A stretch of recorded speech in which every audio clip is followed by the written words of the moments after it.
The rains were heavy and early this year in the Kon Trang province of Cambodia. Farmers began picking their cucumbers for market. In this rural area, small farmers grow cucumbers as a cash crop. As the cucumbers ripen, the farmers harvest them and sell them to a collector, who comes around on her motorbike to take the day's produce to the big open market in Siem Reap, about 45 kilometers away. The collector is also a cucumber farmer. She visits about 20 farmers every day to collect whatever is market ready. On average, a small farmer can produce 100 kilos of cucumbers per season. However, the yield may be less this year. The early rains are threatening to rot the roots of the plants.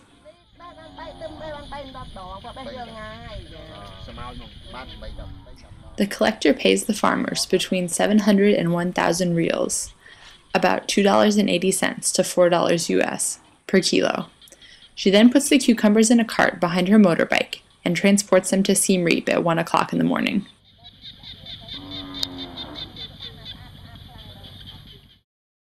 The collector sells cucumbers to a wholesaler at the market. After the collector comes, she go to buy from the collector, and then she sell like this.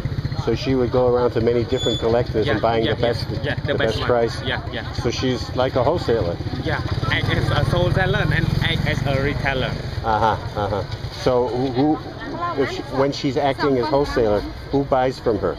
Like the wholesaler inside can also buy from her. Oh, so the wholesaler, when she's acting as wholesaler, she sells to inside. Yeah. Acting as retailer, she sells to a woman like that. Depending on the quality of the cucumbers and the wholesaler's estimate of market demand, the wholesaler pays the collector between 1,000 and 1,300 reals, approximately $4 to $5 US per kilo. The wholesaler sits with hundreds of other women food sellers in the market. She will sell the cucumbers to a variety of customers, from households and restaurants to retailers. She also sells many other fruits and vegetables, either grown in Cambodia or imported from Vietnam. In the market, retailers buy the cucumbers from the wholesaler for 1,200 to 1,500 reals, or $4.80 to $6 US per kilo. The retailers then take the produce out to remote village markets to resell it. One of these markets sits only 2 kilometers away from the village where the cucumbers were grown. In only 1 or 2 days, the cucumber has traveled more than 90 kilometers to end up virtually back where it started. In the process, the price has doubled. At the new market price of 1,200 to 1,500 reals per kilo, the cucumber is now unaffordable for the farmers who grew it. Why does this happen? Although the farmer could earn a slightly better price per kilo by taking it to the market him or herself, most farmers cannot afford the time. Ask him why he sells to the collector and not take it directly into the market.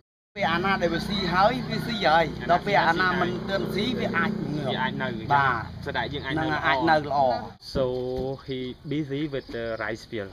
Oh. In addition, the price paid to farmers is driven down by the fact that all farmers in the area grow cucumbers. I have a question. Why grow on the cucumber and bean?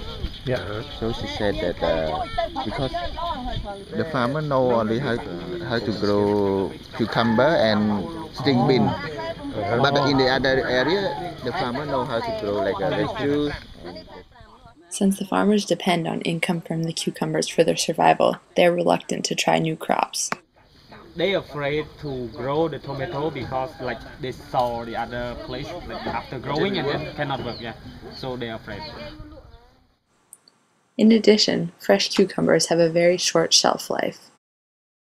So if cannot sell today, she can keep for 1 day for this variety. Only 1 day. Yeah. This variety, if she keep in the cold place, the sell life will be longer.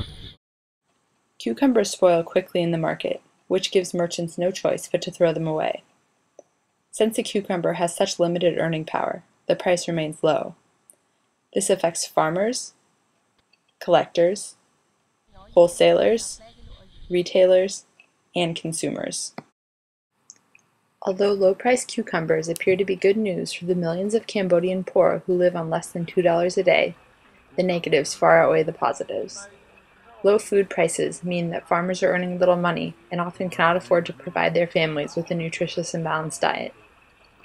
In order to afford inputs like seeds, fertilizer, and pesticides, farmers often have to borrow money or buy what they need in small quantities at highly marked up prices. Many farmers take out seasonal loans from the town's gold merchant at an annual interest rate of 60%.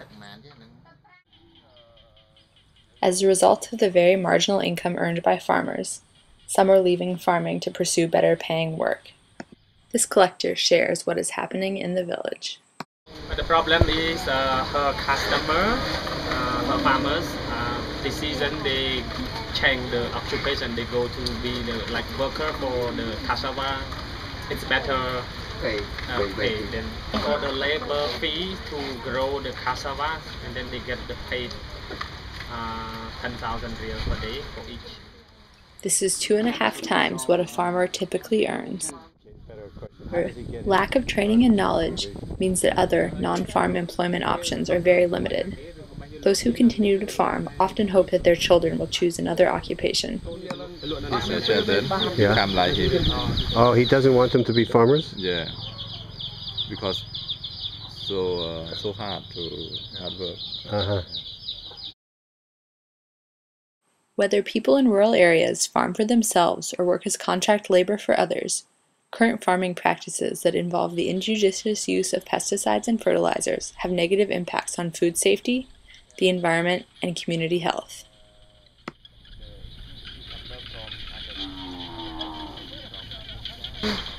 The frequency of spraying is depend on if the insect and they spray, and then no protection.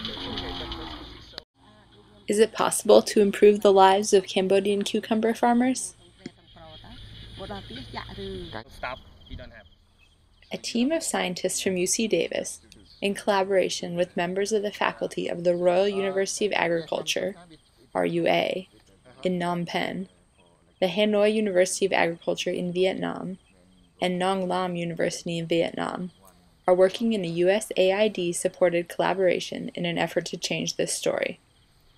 The collaboration, known as HairNet, is working with local farmers, particularly women and small landholders, to study farming practices and find ways to improve agricultural methods.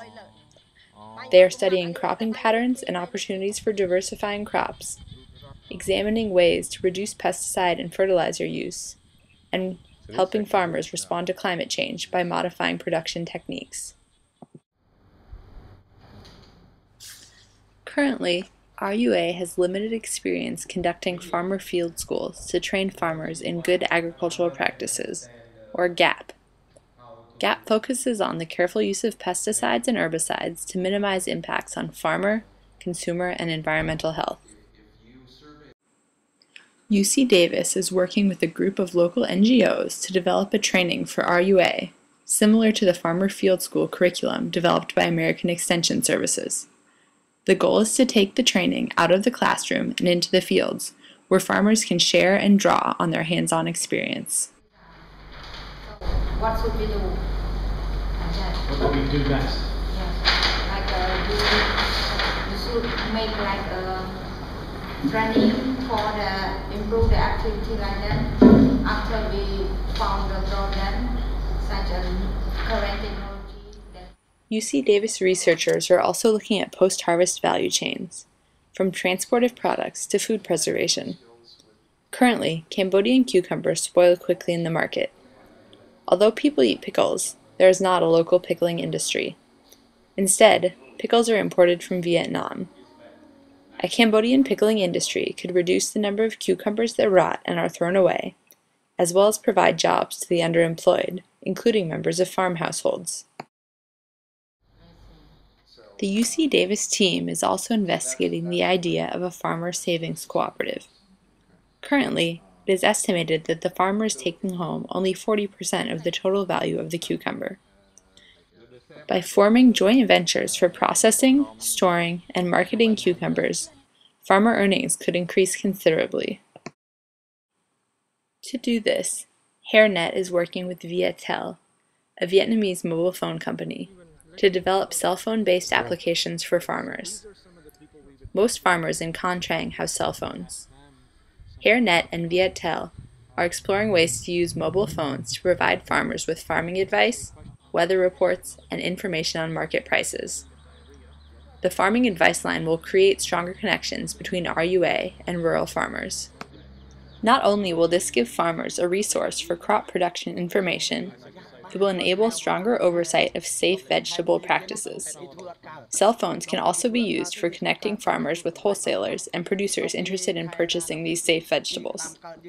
Last but not least, HairNet hopes to set up a cell phone-based electronic banking system, which would allow farmers to save safely and purchase inputs collectively. Urban areas of Cambodia are growing rapidly, and demand for safe vegetables is rising. In order to meet this demand, it is important that farmers see both farming and the production of safe vegetables as a viable way to earn a living. When the cucumber farmers in Con Trang see their food production fitting into a value chain that involves processing and marketing, and when they have a chance to own this value chain through producer cooperatives, then farmers and their families can see food production as a better alternative to a factory job and provide Cambodia with safe, healthy food for years to come.